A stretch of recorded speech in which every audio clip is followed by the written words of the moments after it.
Uma felicidade estarmos aqui mais uma vez.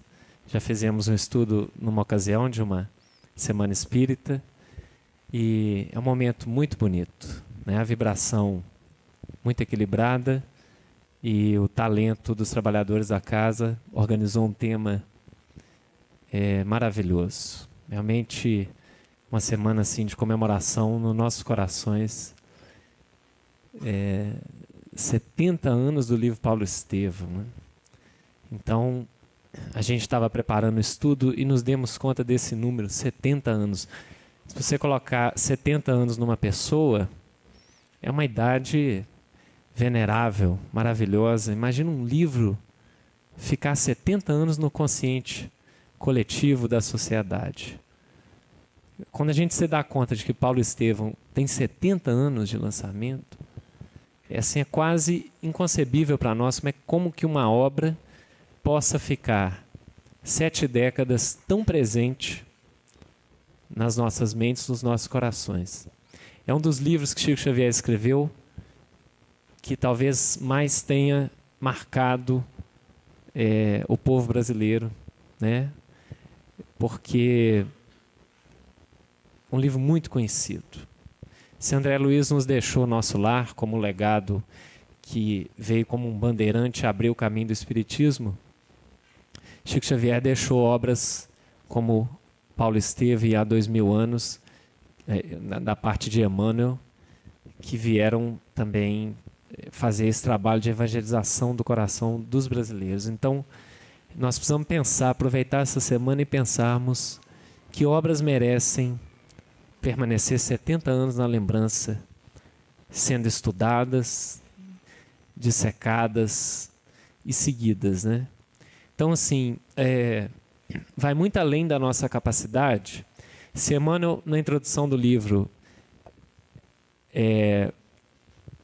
diz que o livro trata-se de uma humilde homenagem a Paulo de Tarso, quando a gente vem aqui na frente falar, nós não temos expressão para dizer a nossa incapacidade. Se Emmanuel diz que o livro é uma humilde homenagem, nós estamos só aqui fazendo um esquete teatral para tentar levar para vocês alguma reflexão, porque a história de Paulo de Tarso é muito grande, extremamente rica. Todo livro sobre Paulo de Tarso tem um volume muito grande de páginas.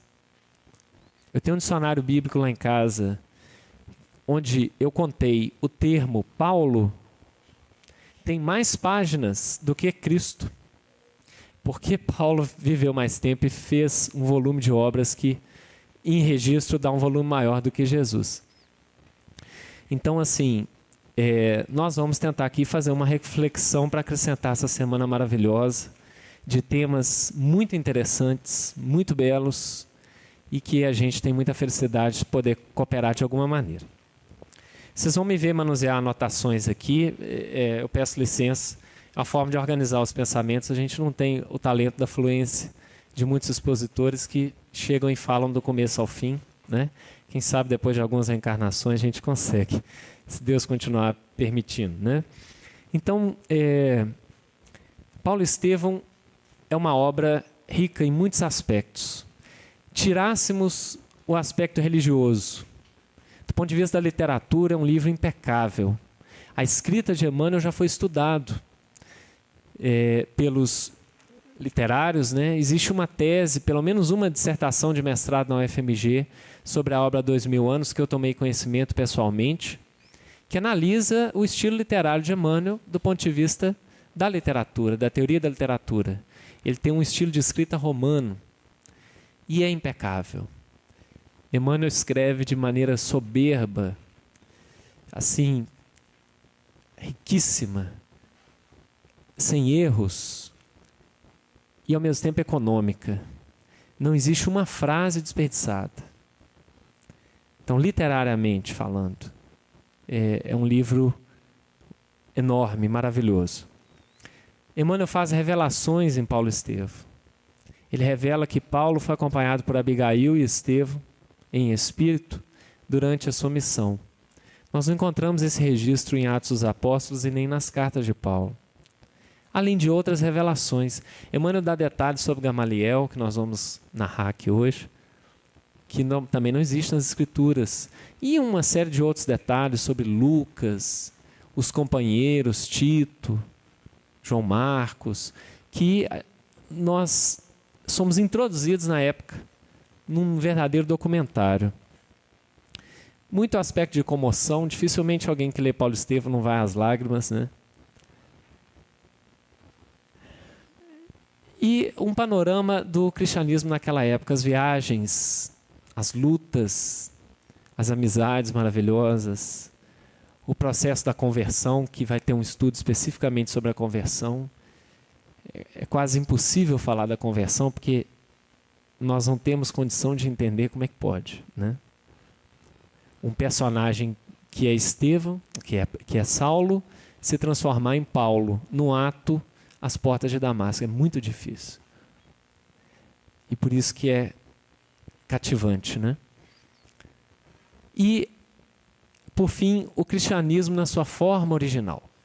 Ler Emmanuel há 2000 anos, 50 anos depois, Ave Cristo, Paulo Estevão, é entrar no clima do cristianismo primitivo, que é o cristianismo que a doutrina espírita busca espelhar na sua prática, que a gente chama de cristianismo redivivo, renascido, trazido de volta à prática. Então, lendo o livro, nós entramos no clima daquela época, das origens do pensamento cristão. E é maravilhoso ver que era tudo muito simples. Os homens eram muito simples. A casa do caminho, essa casa é muito mais sofisticada que ela e não tem nenhum luxo aqui. Era um galpão de recolhidos, de leprosos, doentes, órfãos, idosos. Era um galpão e era o templo máximo do cristianismo. Pedro, Tiago, João, Estevão, apóstolos, discípulos de Jesus, naquele espaço, naquele ambiente. Depois Paulo vai fazer o seu caminho como convertido em regiões aspérrimas, desertos, passou riscos de vida inúmeras vezes e levava o Cristo no coração. Numa afirmação dele mesmo, carregava o Senhor no seu templo interno, edificava a igreja em si mesmo. Então esse era o tom que Jesus esperava daqueles discípulos maravilhosos, e eles cumpriram de maneira muito superior à nossa capacidade atual. E nós, no Espiritismo, graças a Deus, temos revivido esse clima. Temos errado algumas vezes na nossa história, no nosso movimento, mas é natural, né? Alguns equívocos, alguma maneira de interpretar, mas de uma maneira geral o Espiritismo tem procurado ser esse cristianismo primitivo adaptado às realidades modernas. Então, assim, um preâmbulo sobre o livro, a nossa capacidade de falar, realmente de analisar, é pequena, mas a gente sabe que essa grandeza está sendo espelhado nas comemorações, como, por exemplo, aqui nessa casa. Então, por que nós trouxemos esse tema, né? Quando nós fomos convidados, o nosso impulso foi falar de Saulo.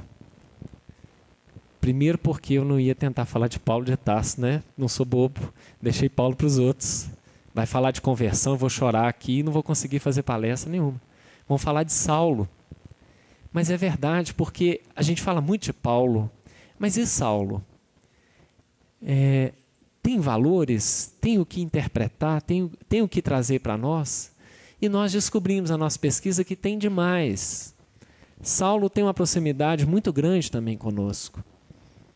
E é um personagem maravilhoso, Paulo de Tarso, porque é como se fosse uma moeda que, olhando cada lado, nós temos uma face diferente, cara e coroa. Só que os dois fazem parte de uma mesma moeda. São faces diferentes. Saulo e Paulo, em essência, têm origem no mesmo espírito, mas em comportamento são dois personagens muito opostos. Que coisa mais incrível. Que outro personagem histórico, bíblico, das narrações espíritas, que a gente pode lembrar que seja dois em um só. Pouquíssimos. Maria de Magdala, antes e depois, né? Levi, o publicano, se torna Mateus, um dos evangelistas. Poucos, mas nenhum deles pudesse ser caracterizado como essa moeda que a gente olha, joga, pega, é Saulo, joga de novo, quando pega, é Paulo. Totalmente oposto. No momento de conversão, às portas de Damasco, Jesus vira a moeda. Do lado que não refletia a luz para o lado dourado que passa a refletir luz. Então, como que pode um homem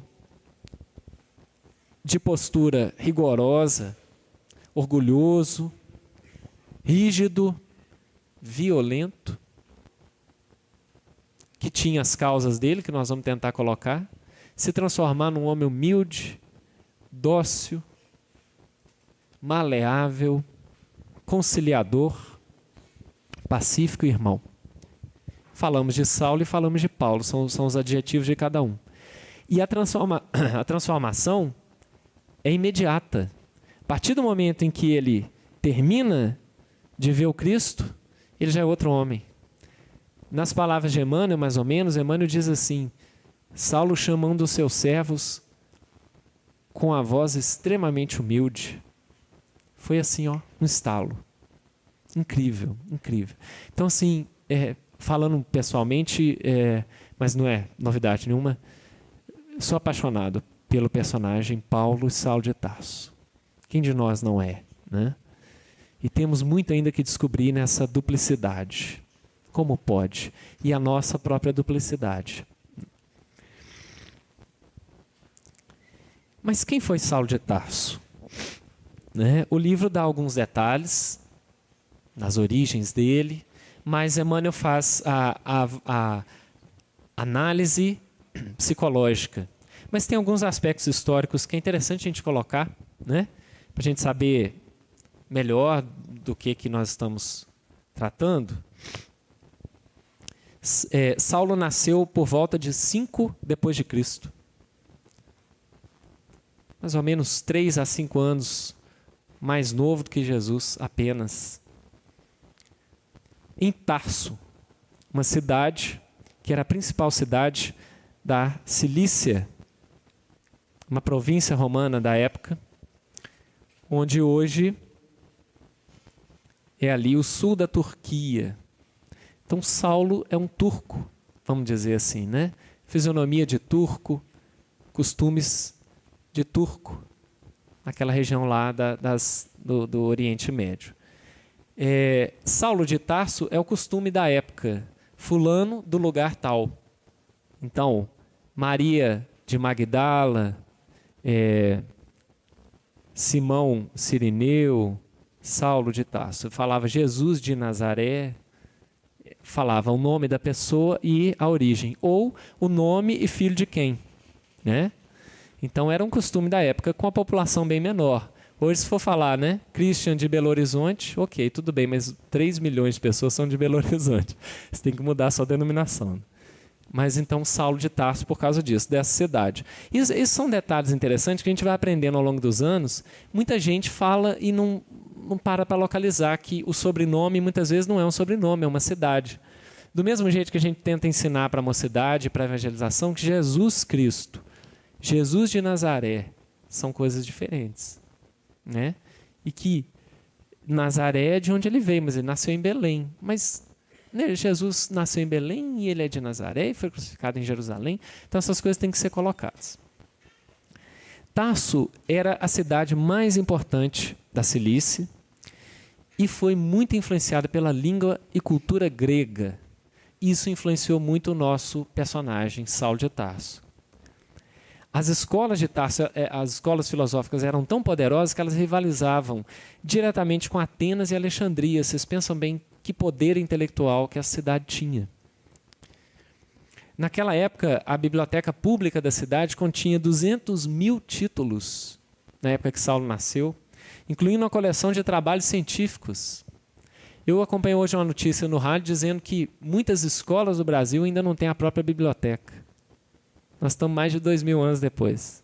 E naquela época já tinha 200 mil títulos na biblioteca, né? O general Pompeu, general romano Pompeu, submeteu Tarso ao Império Romano e ela se tornou a capital da província romana da Cilícia, onde hoje é a região sul da Turquia. Isso é muito importante porque a gente sabe que Paulo era romano, Saulo era romano. E isso fez uma diferença significativa na missão dele. Deu longevidade à missão dele, porque mais de uma vez a cidadania romana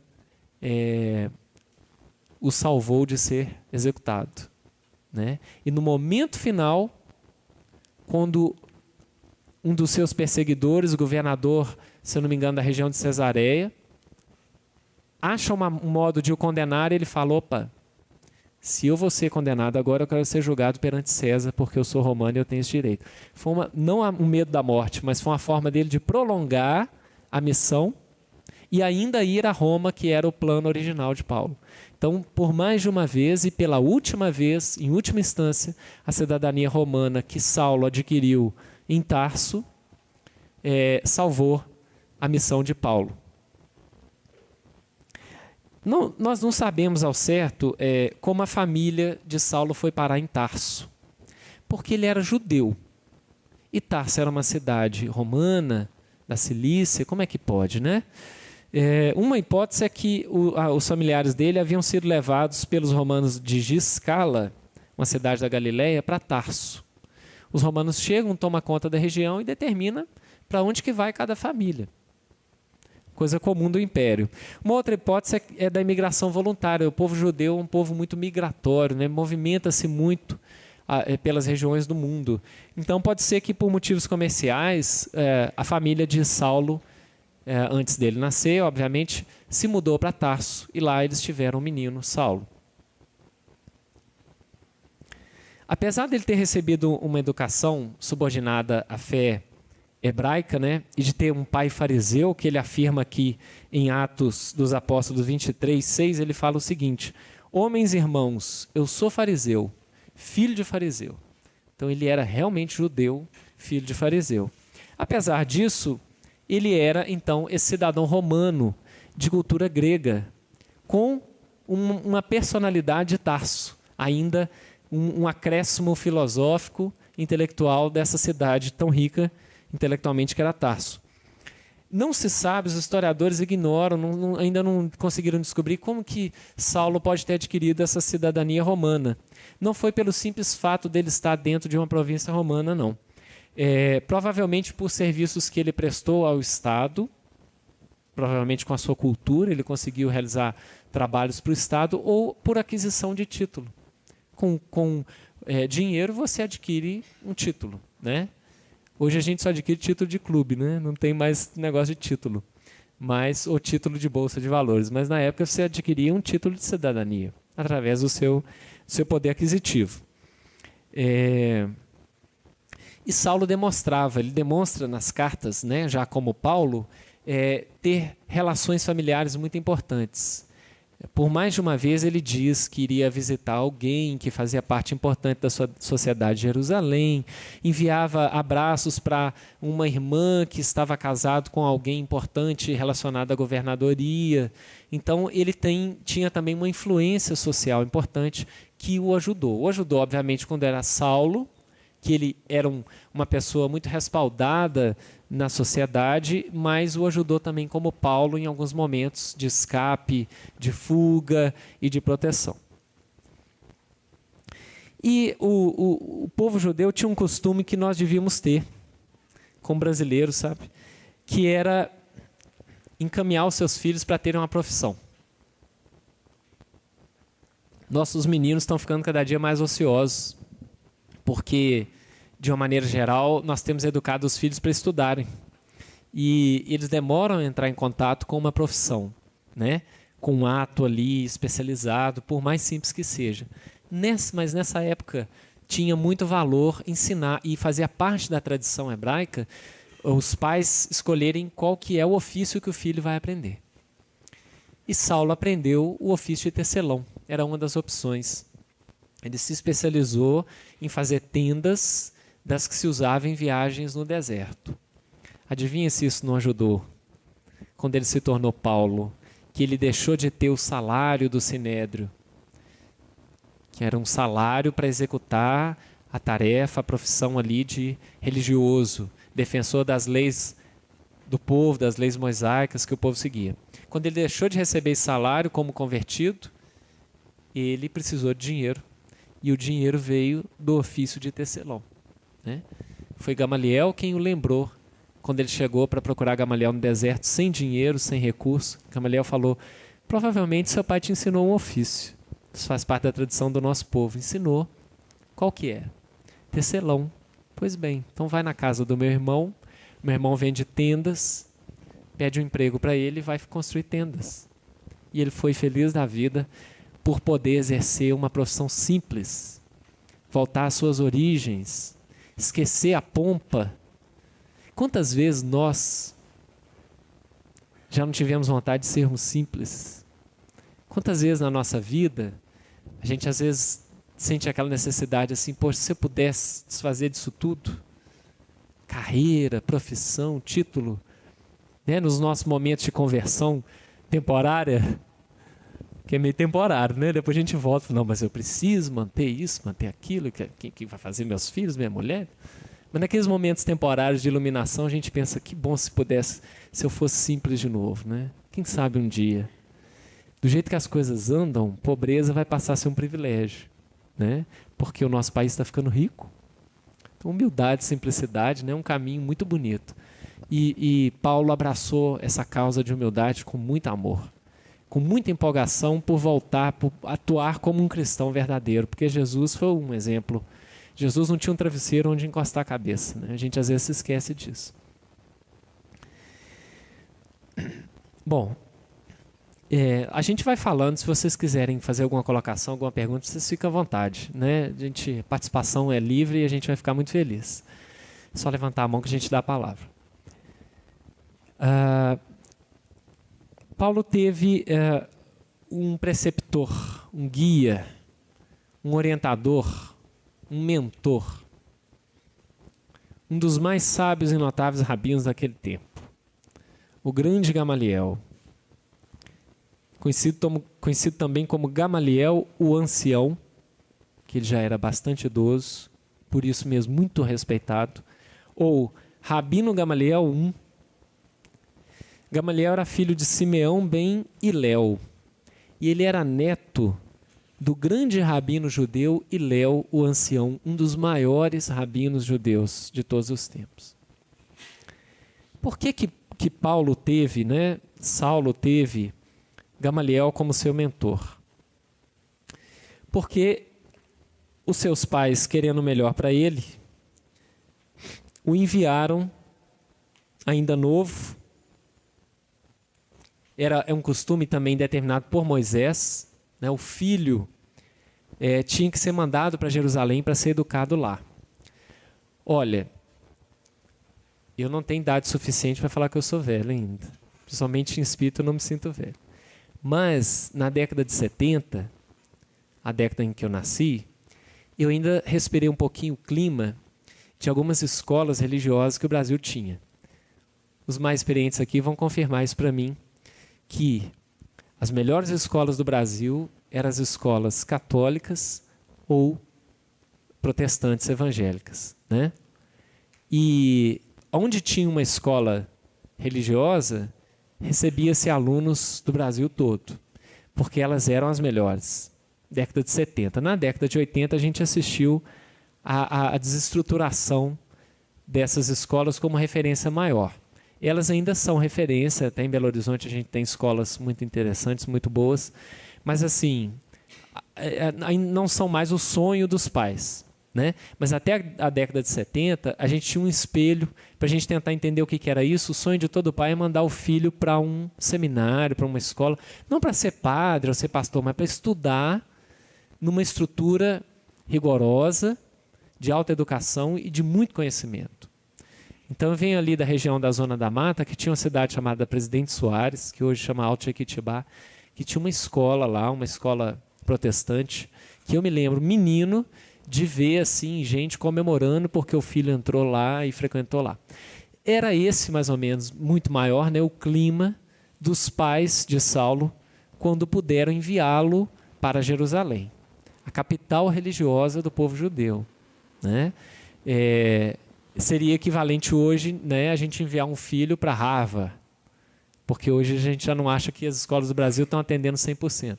Então, Harvard, né, uma Oxford, meu filho foi estudar, né, uma escola de nível elevadíssimo. Foi isso que eles fizeram. Então, enviaram Saulo, já atendendo a uma lei de Moisés, que o filho homem tinha que ser educado conforme as leis, por um mentor e tal, para Jerusalém, e ele foi recebido por Gamaliel, esse rabino excepcional. E não foi por acaso. Aí, uma opinião nossa, mas é muito óbvia.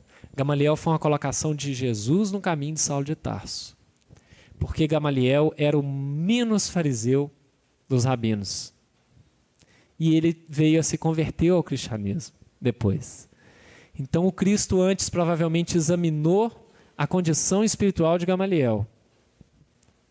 E, obviamente, num plano reencarnatório e tudo mais, direcionou Gamaliel para cuidar de Saulo, porque Saulo também trazia em si o germe do cristianismo. Então, essa orientação de Gamaliel foi muito importante, apesar de Saulo ter se subordinado à sua fraqueza do orgulho e ter cometido crimes. Depois, de convertido, ele busca Gamaliel novamente, e no fim da vida, Gamaliel dá orientações a Paulo, já como Paulo, que vão trazer para ele um sucesso muito grande nos seus próximos passos, como, por exemplo, não voltar a Jerusalém. Talvez se Paulo tivesse voltado a Jerusalém de imediato, depois de sair de Damasco, ele teria sido voltar e pregar, né? Porque ele voltou, mas ele voltou ali disfarçado, procurando Pedro, Tiago e João. Se ele tivesse voltado para pregar, ele talvez teria sido morto. E aí não teríamos a história de Paulo de Tarso. Foi por causa da orientação de Gamaliel que ele volta disfarçado e escondido à procura de Pedro, mesmo assim depois de fazer algumas reflexões no deserto. Então, esse Gamaliel era uma autoridade do Sinédrio.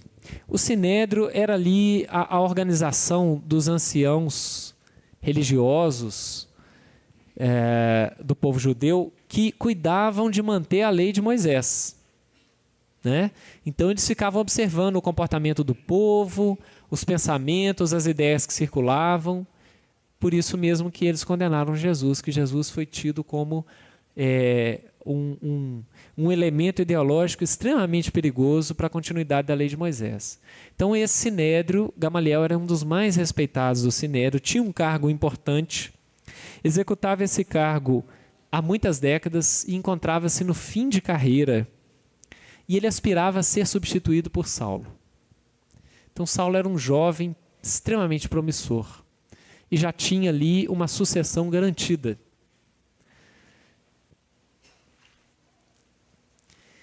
E é de Gamaliel uma reflexão profunda a respeito do cristianismo. Quando eles estavam julgando pela primeira vez os discípulos de Jesus, os homens do caminho, Gamaliel fez uma colocação que está registrada em Atos dos Apóstolos e que nós gostaríamos de trazer, que talvez na atualidade a gente não teria uma sabedoria tão grande no ritmo de vida em que a gente se encontra hoje. Então eu vou ler aqui, está em Atos 5, 34 a 39. Mas, levantando-se no conselho um certo fariseu chamado Gamaliel, doutor da lei, venerado por todo o povo, mandou que por um pouco levassem para fora os apóstolos, Pedro, Tiago e João. Tira eles daqui, por favor, já foi um ato de respeito, né? Não julgá-los, não discutir sobre eles ali na frente dos três. Tiraram eles, e Gamaliel diz o seguinte, e disse-lhes, homens israelitas, acautelai-vos a respeito do que haveis de fazer a estes homens. Porque antes desses dias levantou-se Teudas, dizendo ser alguém. A este se ajuntou o número de uns 400 homens, o qual foi morto, e todos que lhe deram ouvidos foram dispersos e reduzidos a nada. Depois deste levantou-se Judas, o Galileu, nos dias do alistamento, e levou muito povo após si. Mas também este pereceu, e todos os que lhe deram ouvidos foram dispersos. E agora digo-vos, dai de mão a estes homens, quer dizer, deixa para lá, e deixai-os, porque se este conselho ou esta obra é de homens, se desfará. Mas se é de Deus, não podereis fazê-la. Para que não aconteça serdes também achados combatendo contra Deus. Sabedoria de doutor, né? Ou seja, vocês estão preocupados demais com esses homens do caminho, porque eles são seguidores do Galileu, que foi crucificado? Mas vamos prestar atenção na história. Somente um ancião pode olhar para trás. A gente que é jovem, a gente tem muita ânsia, né? De conquistar mais, de progredir mais, de aprender mais. A gente esquece o espelho retrovisor. À medida que a gente vai ficando mais velho, a gente começa a olhar mais aqui e menos para frente. Porque a história se repete, né? Então, ele teve a capacidade de parar aquele julgamento e falar, vamos fazer uma reflexão sobre o que passou. A cada 5 anos, vamos brincar assim, a cada 5 anos vem um revolucionário da Galileia. Aí os seus discípulos vêm, depois ele é preso, morto, e todo mundo passa a empolgação. Né? Se esse Jesus for realmente o enviado de Deus, a sua obra vai permanecer. Não adianta combater a obra de Deus. Porque Moisés tinha permanecido, né? Moisés já tinha ali mais de 1000 anos, né? Antes de Cristo, 1500 anos antes de Cristo, prevalecido a todos os impérios. Se esse Jesus for de Deus, esquece, ele vai ter que prevalecer. Mas essa ponderação não foi escutada naquele momento. Eles condenaram, não Pedro, Tiago e João, mas pegaram Estevão para ser o mártir, para mostrar para o povo, de forma educativa, entre aspas, de que os homens do caminho não tinham o nome de cristianismo. Quem propôs esse nome foi Lucas. Os homens do caminho eram algo contra a lei de Moisés e quem continuasse seguindo seria severamente punido, como aconteceu com Estevão. Era essa a proposta. Mas, então não foi o que aconteceu. Eles não deram esse ouvido, né? E condenaram. Mas se fossem ouvir Gamaliel, muita ponderação teria acontecido e sangue não teria sido derramado. Então esse tem o valor da reflexão, mesmo vindo de um fariseu. E ele ainda não tinha se convertido. Gamaliel, ele visita a casa do caminho a convite de Pedro. Pedro era muito respeitado, o apóstolo Pedro, porque já sabia que Pedro fazia milagres, que Pedro era amado como um pai. Então ele era muito respeitado. E Gamaliel, com o coração muito aberto à novidade, foi visitar a casa do caminho. E visitando aquilo, ele primeiro caiu a primeira ficha nele. Nossa, o judaísmo esqueceu dos excluídos. Nós não recolhemos os órfãos, as prostitutas, os renegados, os esquecidos, os leprosos. Aí ele já ficou assustado, né? No meio da sua visita, ele escuta uma voz familiar. Quando ele vira, ele vê um amigo que era extremamente rico. Eu não vou me lembrar de qual cidade, se alguém lembrar, tiver aí com a memória fresca, que ele conheceu em Cesareia. Esse amigo em Cesareia apoiou muito o judaísmo lá, o sinédrio lá, fez doações e tal. Estava num leito, eu me imagino mais ou menos como se fosse uma cama suspensa assim, ó, leproso. Fulano, você está aqui? Pois é. Mas e os seus? Me esqueceram. Eu fui enviado para o vale dos leprosos, né? Que eram as regiões para fora da cidade, que eles tinham que ficar para não haver contágio. A medicina naquela época ainda não tinha condições de lidar com isso, né? E eu não aguentei aquela vergonha e comecei a vagar. Até que então eu fui recolhido por esses homens nessa casa, extremamente caridosos, que daqui cuidam muito bem de mim. E aí ele começou a estabelecer um diálogo ali com Gamaliel, mas na fala desse amigo dele, cujo nome eu não vou lembrar. Sabia, o nome é difícil, como é que chama? Samônio. Por isso que eu não lembro, tá vendo? Então, tenha desculpa. Ele começa a colocar a doutrina de Jesus na fala dele. E Gamaliel fica muito assustado como que os conceitos vêm carregados de experiência de vida. Porque ele viveu o cristianismo e se converteu. Aí no final Gamaliel diz, ok. Questiona, fala, olha, mas falar que Jesus é Messias, é o Messias, é um pouco complicado, sabe? Com muito respeito, né, ele coloca isso, mas no final ele fala, olha, eu prometo estudar o seu Cristo. Mas ele já estava comovido com tudo que ele tinha visto, né?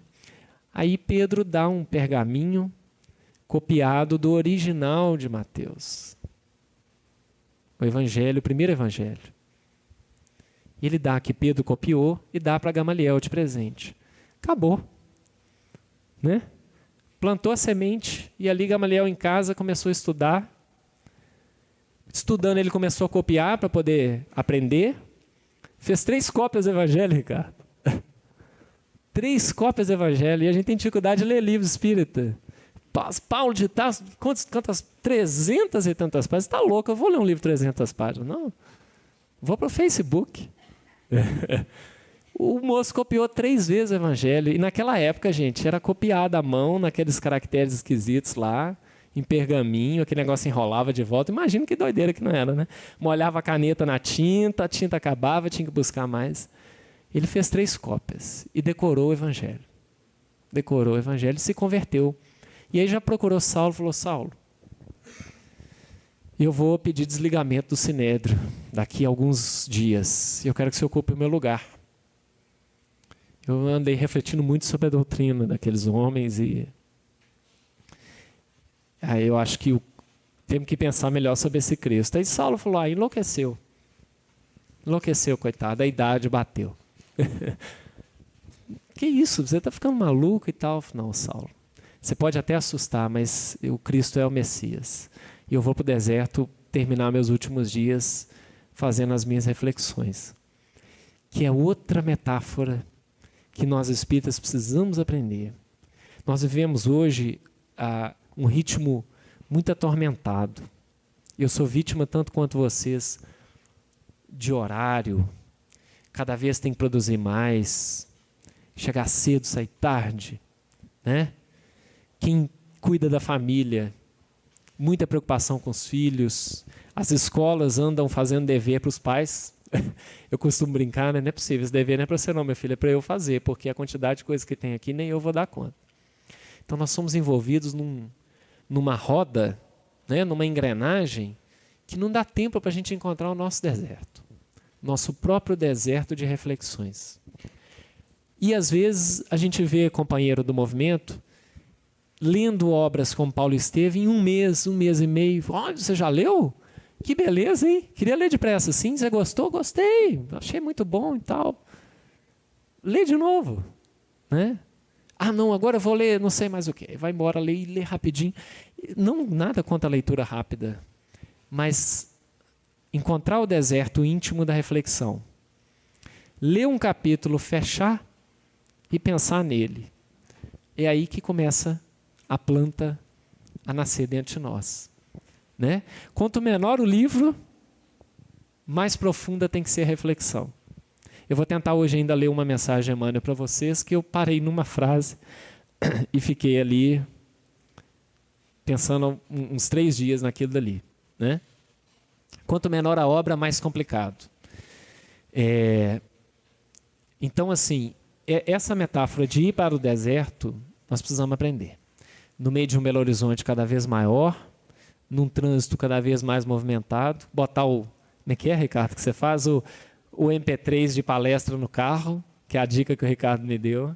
Escuta a palestra no carro.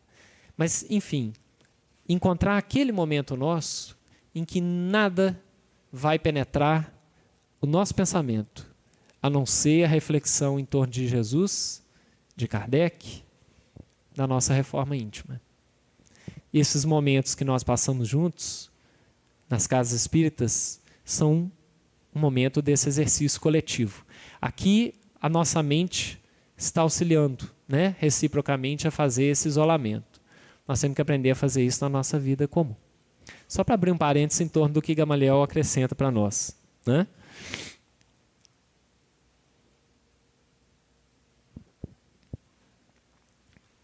Bom, eu acho que eu não consegui ainda explicar o tema. Virtudes e fraquezas de um vaso escolhido.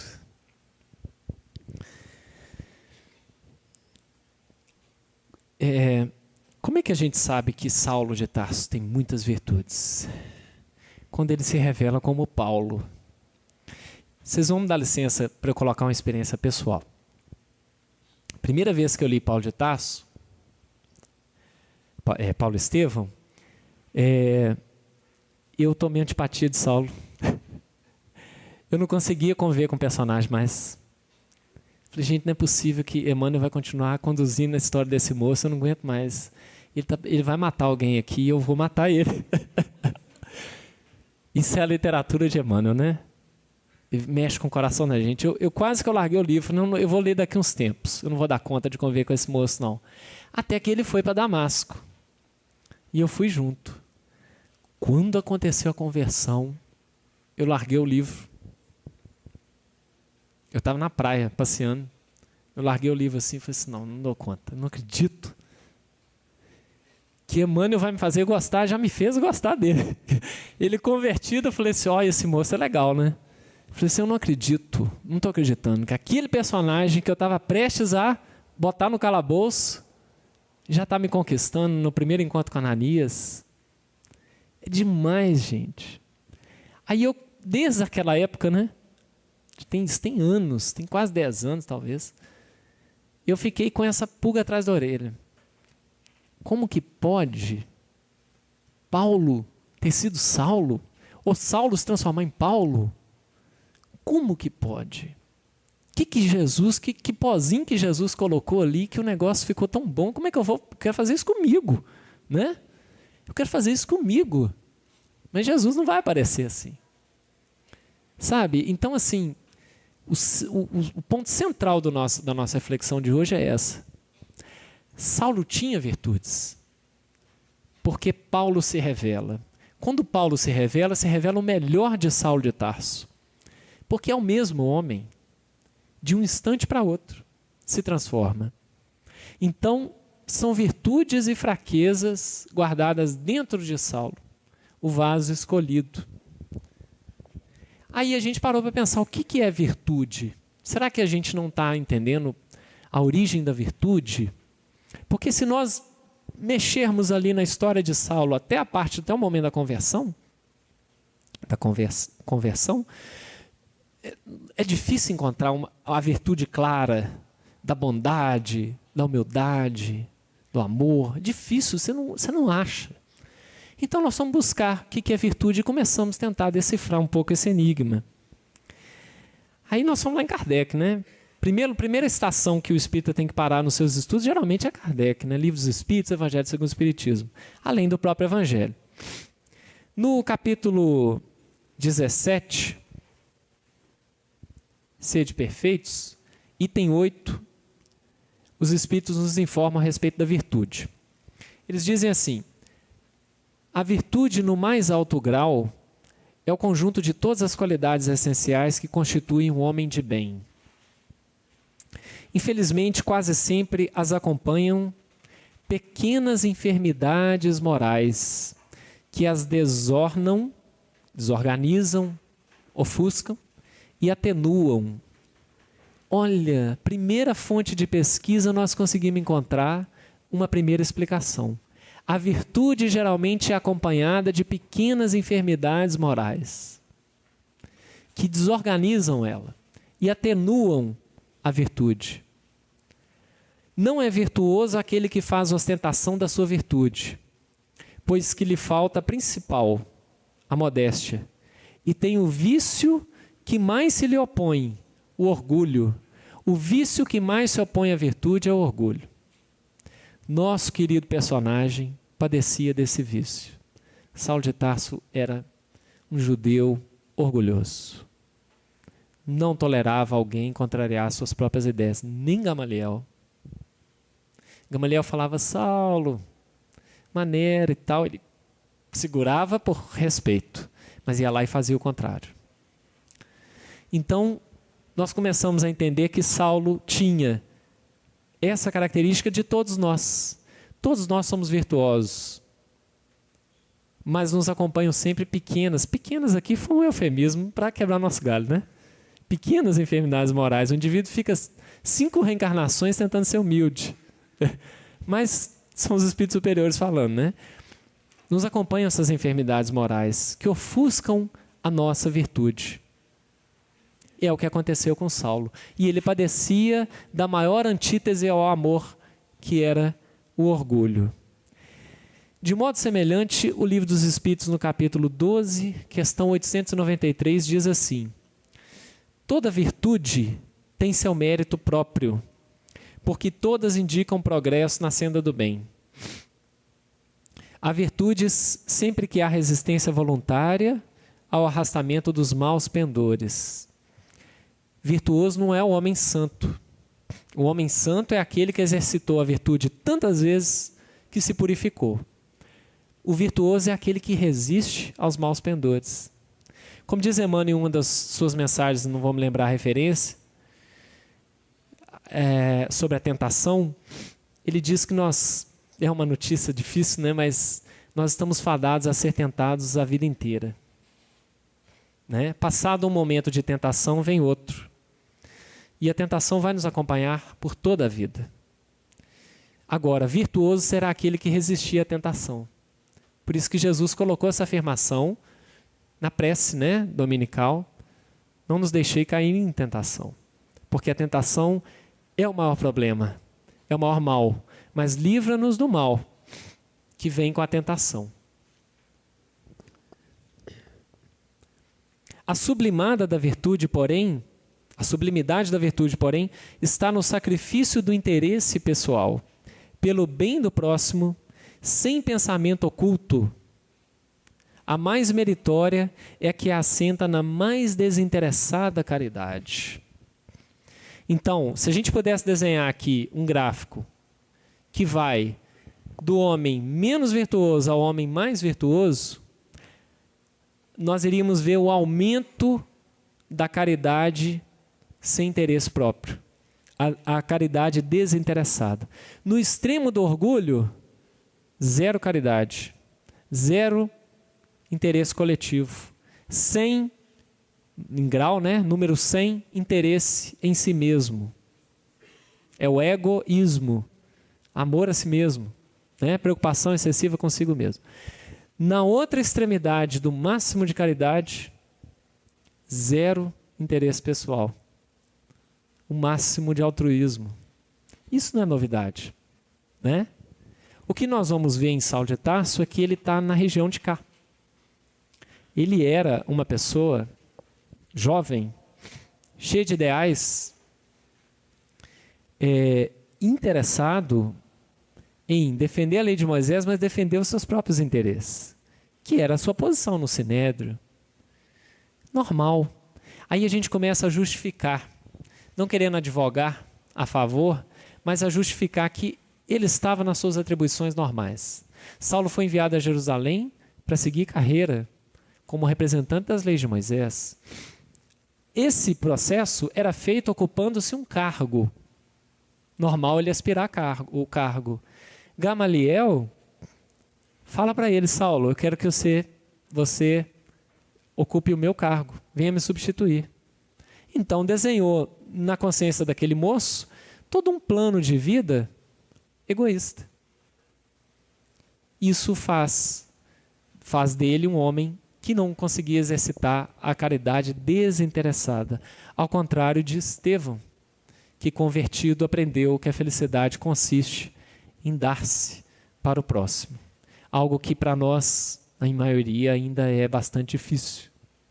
Entender como é que se pode ser feliz, anulando a si mesmo, entre aspas, e dando-se ao semelhante. É um exercício que a gente faz, como foi mostrado aqui nesse vídeo, nessas tarefas assistenciais, nos momentos de amizade, de assistência, de conversa, que a gente tenta se dar um pouco para o semelhante.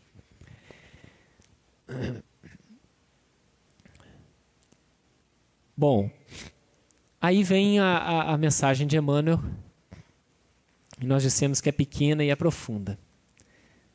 Olha o que Emmanuel fala da virtude. Virtude solitária, ou seja, a virtude que não é exercitada, é pão na vitrine. Se chegar na padaria, tiver um pão bonito, de preferência com aquela cobertura amarela por cima, que é gostosa demais, né? Mas numa vitrine. Para que serve aquele pão? A não ser para provocar o desejo na gente. Você vai pegar, tem um vidro. Você não consegue, né? Atravessar. Virtude solitária é pão na vitrine. Não serve para nada. Só dá vontade. E muitas vezes a gente se depara, e muitas vezes nós mesmos comportamos dessa forma, com homens virtuosos que guardam a virtude para si.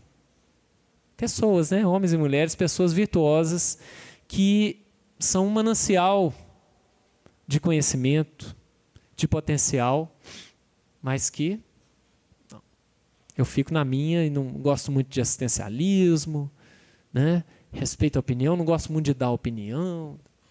Uma coisa é você invadir a consciência do outro, outra coisa é você atender a um chamado amigo de conselho ou até de ouvido, né? Então essa é a virtude que se exercita. Eu gostaria de, assim, só pedir uma licençazinha para a gente ler. Eu não gosto muito de ficar fazendo muita leitura, não, mas às vezes não tem jeito de explicar. Vou ler essa mensagem chamada Virtude Solitária, porque a nossa intenção aqui é chamar para a atualidade. Nós espíritas como Saulos e potenciais Paulos, somos homens de virtude? Ou temos ainda obscurecido a nossa virtude com essas imperfeições morais, né, de tantas vidas? Olha o que Emmanuel diz a respeito. Virtude solitária do livro Justiça Divina. Mais um daqueles livros de Emmanuel que a gente nem, né, levanta a pilha assim e fala, olha, esse eu não conheço. Quando você vai buscar uma mensagem. Há quem deseje tranquilidade ideal na terra com a pretensão de fugir ao erro. Casa branca no aclive da serra, com vale rente. Clima doce e perfume da natureza. Nenhum aborrecimento, nenhum cuidado, falta alguma, problema algum. Solidão saborosa em que o morador consiga estirar-se inerte em poltronas e redes. Parece que ele está lendo nosso plano de aposentadoria, né? Condomínio de Nova Lima, né? Os lugares Brumadinho, lugares assim. No entanto, é no trato da luta que as forças se enrijam e as qualidades se aperfeiçoam. Considerando-se que o mal é a experiência inferior nos quadros da experiência mais nobre, é no serviço do amparo mútuo e da tolerância recíproca que havemos de transformá-lo em bem duradouro, como se tomássemos as nossas próprias sombras de ontem para convencê-las na luz de hoje. Livres estamos interligados perante a lei para fazer o melhor, e escravizados aos compromissos expiatórios, estaremos acorrentados uns aos outros no instituto da reencarnação, segundo a lei, para anular o pior que já foi feito por nós mesmos nas existências passadas. Ninguém progride sem alguém. Abençoemos assim as provações que nos abençoam. Trabalho é ascensão. Dor é burilamento. Toda adversidade avisa, todo sofrimento instrui, todo pranto lava, toda dificuldade e toda crise seleciona.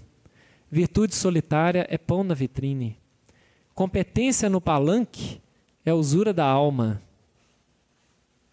Todos somos alunos na escola da vida e ninguém consegue aprender sem dar lição.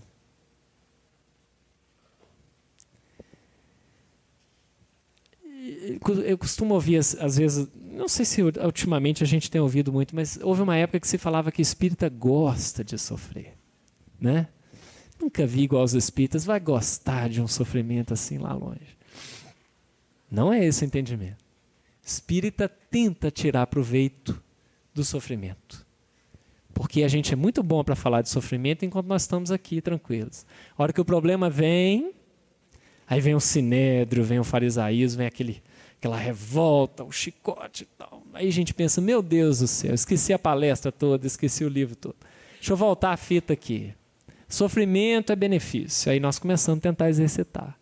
Aí o sorriso vem no rosto, a tolerância vem. Aí para o companheiro que não professa a mesma crença que nós, parece que a gente está gostando de sofrer. Mas não é, nós estamos tentando tirar proveito.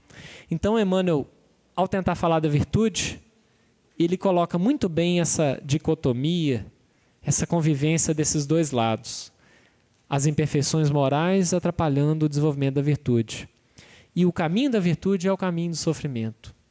Quando Jesus disse para Saulo na conversão, Saulo, não te recalcitres contra os aguilhões. Ou seja, eu venho te mostrando há muito tempo que é preciso sofrer e aprender a minha doutrina, e você tem escapado. Tem escapado. Saulo foi avisado inúmeras vezes que o Cristo devia ser ouvido, que aquela doutrina tinha que ter sido recebida por ele com atenção. Então, essa palavra, essa expressão, não te recalcitres, não quer dizer não te oponha, não ofereça resistência aos aguilhões, às ferroadas, às dores, tem que ficar para nós assim como uma frase na nossa consciência. Não te recalcitres contra os aguilhões, porque o sofrimento não é exclusividade de ninguém. Sofrer não é privilégio. Sofrer é processo da vida. Se hoje não sofremos, amanhã vamos sofrer. O irmão que está em queda ao nosso lado precisa do nosso amparo, porque amanhã pode ser que ele tenha que nos amparar. Isso é verdade. Então, aprender que o sofrimento leva à virtude é um passo a mais. Então, virtude e sofrimento andam juntos. Sofrimento e vida andam juntos. Nós temos o caminho para sermos virtuosos. Nós não podemos nos recalcitrar contra os aguilhões. Não procurar o sofrimento. O homem de bem faz com justiça pela busca de conforto material, de herança para os seus descendentes, mas isso não pode ser levado por nós no extremo de tomar toda a nossa preocupação. O indivíduo viver para o dinheiro, viver para o acúmulo de bens, né? Viver para o título, viver para a projeção, tem que ter um limite. A nós espíritas cabe descobrir qual que é o equilíbrio entre ser do mundo e ser do Cristo. Né? Nós precisamos aprender a estar no mundo. Tenho certeza que isso já foi comentado aqui outras vezes. Estar no mundo como quem usa uma estrada para chegar em algum lugar. Porque se nós nos tornarmos do mundo, nós vamos ficar como cego à beira do caminho que Jesus presenciou. O dia que eu me tornar do mundo, eu fico no mundo. E os meus caros do coração, que seguirem a lei de Deus, através de qualquer religião, vão se desenvolver para o futuro. Né? Aí a gente sabe que tem que esperar para reencontrar aquela história toda que a gente já tem vivido emocionalmente em muitas reencarnações. Então, olha só, o conteúdo, né, de alerta espiritual para nós dentro de Saulo de Tarso. Esse aspecto da virtude e da fraqueza, das imperfeições. Aí vem Jesus e lança mais confusão quando ele nos fala que vós sois o sal da terra. E se o sal for insípido, com que se há de salgar? Para nada mais pressa senão para se lançar fora e ser pisado pelos homens. Mas Jesus fala que a gente é sal. Engraçado que quando eu estava preparando isso aqui, eu liguei sal com Saulo, né? Tudo bem que Saulo não significa sal, mas o Saulo era o sal da terra, né? Só que ainda era insípido. O que a gente sabe do sal? Que o sal dá sabor, realça o sabor, né? E que o sal muda tudo, mas nada muda o sal. Tenta pegar o sal, estado natural, e mudar o gosto dele. Ou seja, o sal é íntegro, fiel. O sal é incorruptível. E o sal dá o tempero. O sal faz a diferença. O cristão tem que fazer diferença na sociedade em que vive. Não quer dizer que nós temos que sair por aí nos achando melhores do que os outros. Porque nós somos o sal da terra. Nós temos que saber que Jesus espera de nós um componente de sabor, onde estivermos. Se eu estou no meu trabalho, qual que é a postura cristã no trabalho? Será que eu vou ser aquele que critica? Aquele que não é tolerante? Aquele que se revolta contra os superiores? Ou eu vou ter uma postura mais conciliadora? Em casa, no relacionamento, na vida social, perante as crises que a gente recebe notícias constantemente, né? Esse é o sal da terra.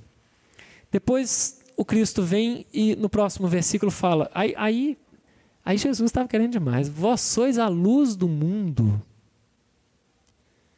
Não se pode esconder uma cidade edificada sobre um monte, cidade, iluminada.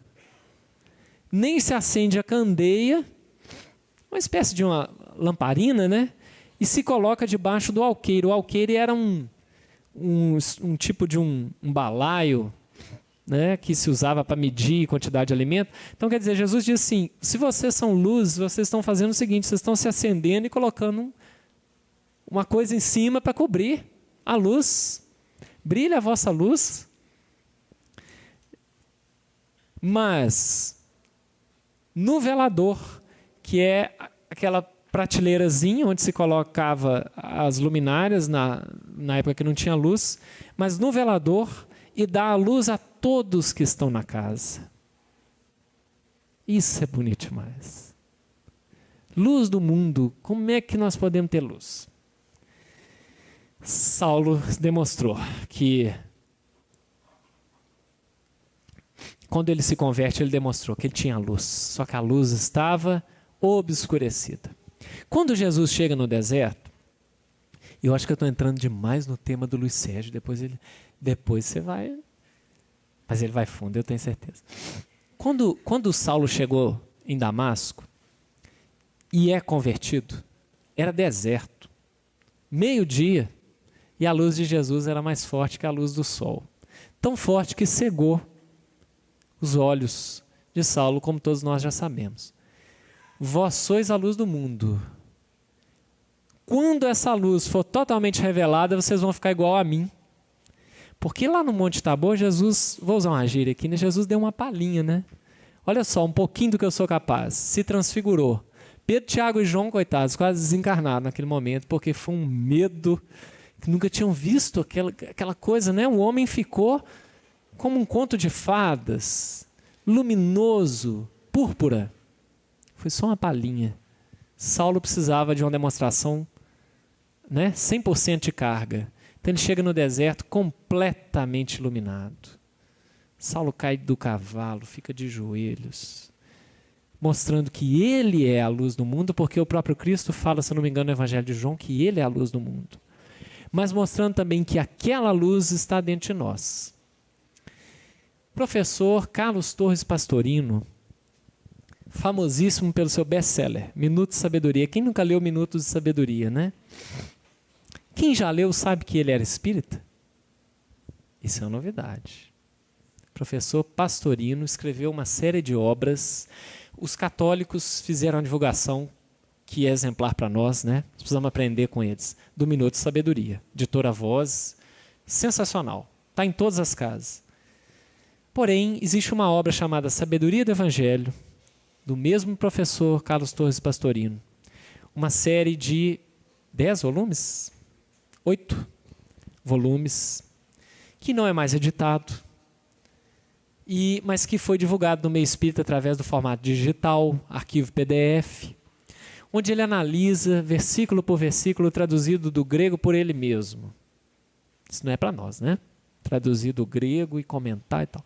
Um livro maravilhoso, tem que ser lido, tem que ser estudado, tem que ser refletido, tem muita opinião ali, que nós temos que confrontar com outras opiniões e tal. Mas enfim, no primeiro volume, o professor Pastorino desenha um esquema que eu sempre achei genial.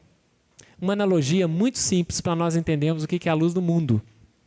Ele nos explica que quando nós somos criados princípios inteligentes por Deus, nós somos simples e ignorantes, como nos diz o Livro dos Espíritos.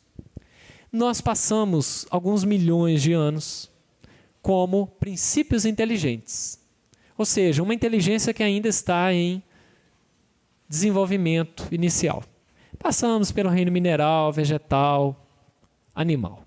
Recolhemos em cada um o acréscimo de instinto, de sensibilidade, de sensação, atração, aquilo tudo que a gente já aprendeu. Ou então, se eu estiver falando novidade para alguém, depois procura o pessoal da casa. Não vai para casa com essa dúvida, como é que é? Mineral, vegetal? Então, fica de dever de casa aí, arranjar problema para o pessoal. Porém, ele diz que quando a gente entra na fase hominal, começa a ascensão do homem de princípio inteligente para espírito e de espírito para anjo. Esse processo todo é a revelação da luz do mundo. Então ele nos pede o seguinte: pensem numa lâmpada. Vamos pensar naquela lâmpada velha de guerra, aquela incandescente, né? Aquele formatozinho assim.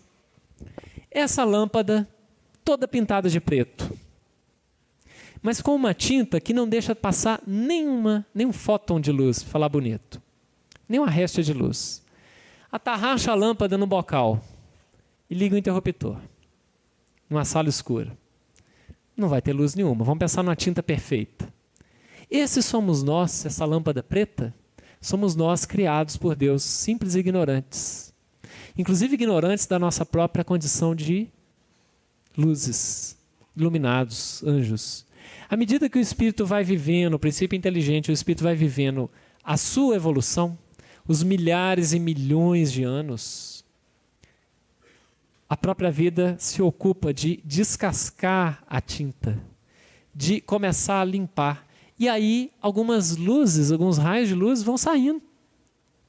Até que quando o Espírito fez todo o trajeto, ele desenha um esquema numa sequência mais ou menos assim, como eu estou fazendo no gesto. Até que o Espírito percorra todo o trajeto, quando ele chega no final, na condição de Espírito puro, questão 100 do Livro dos Espíritos, ele é a lâmpada sem nenhuma tinta, plenamente iluminada, luz do mundo.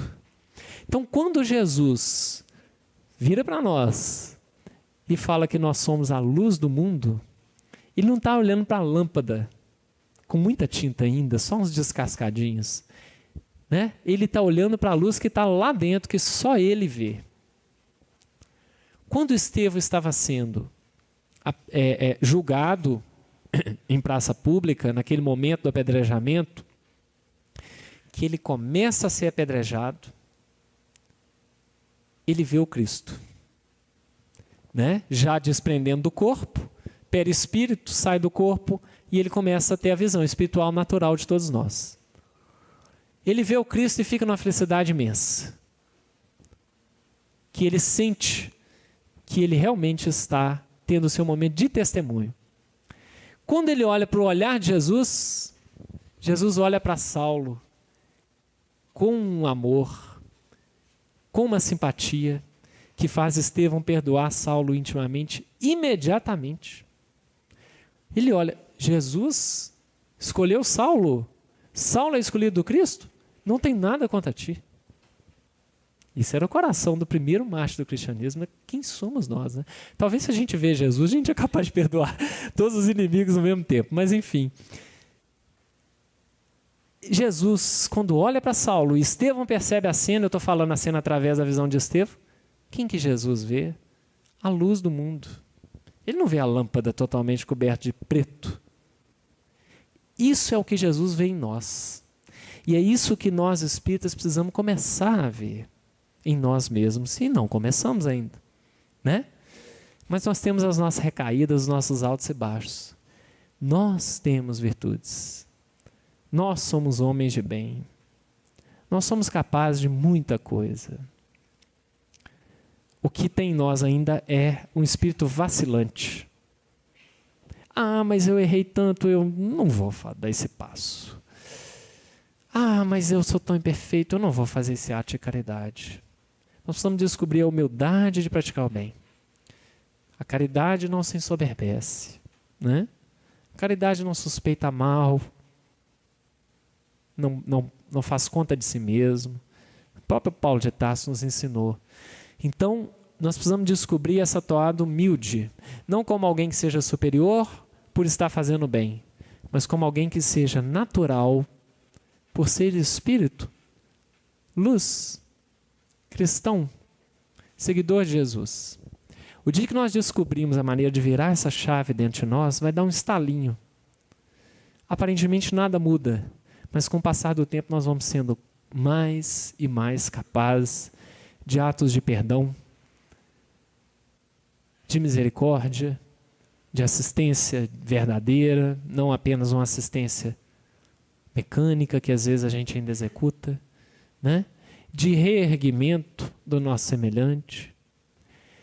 Pedro era capaz de curar, Estevão também, depois Paulo. Reza a lenda que a sombra de Pedro curava. Quando Pedro passava perto, os enfermos ficavam naquela esperança, porque às vezes um olhar, né?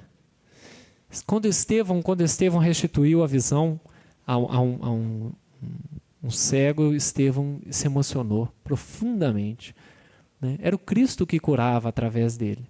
Não se intimidem, não se estranhem se nos milênios afora vocês forem capazes também, nós fomos capazes também de realizarmos prodígios. Mas nós temos que começar no pouquinho do dia a dia.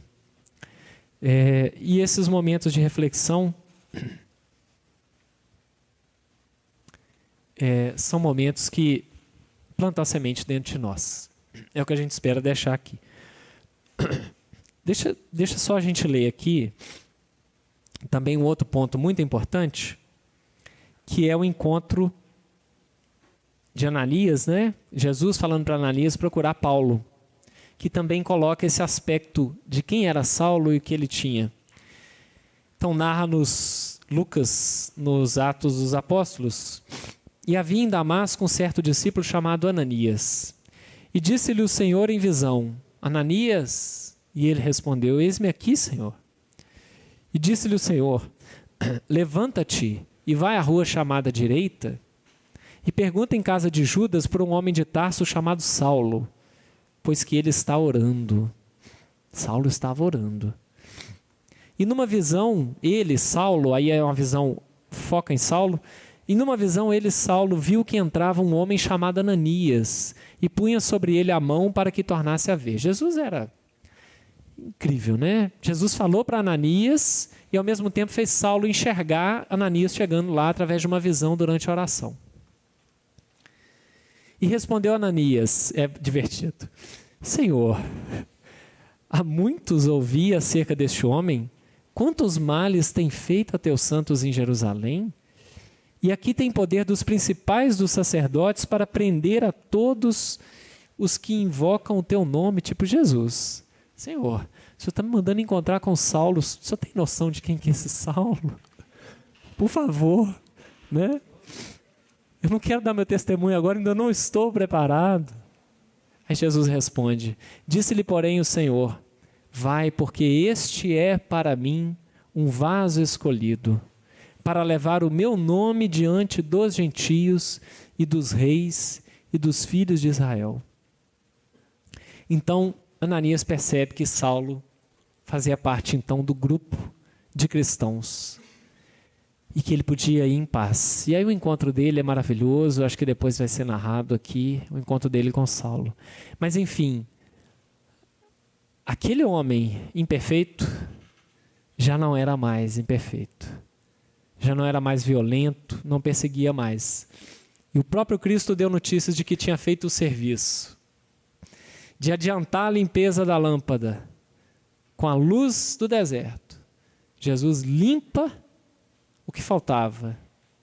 E aí ele pega um jovem judeu fiel a Moisés e o transforma em alguém fiel a ele.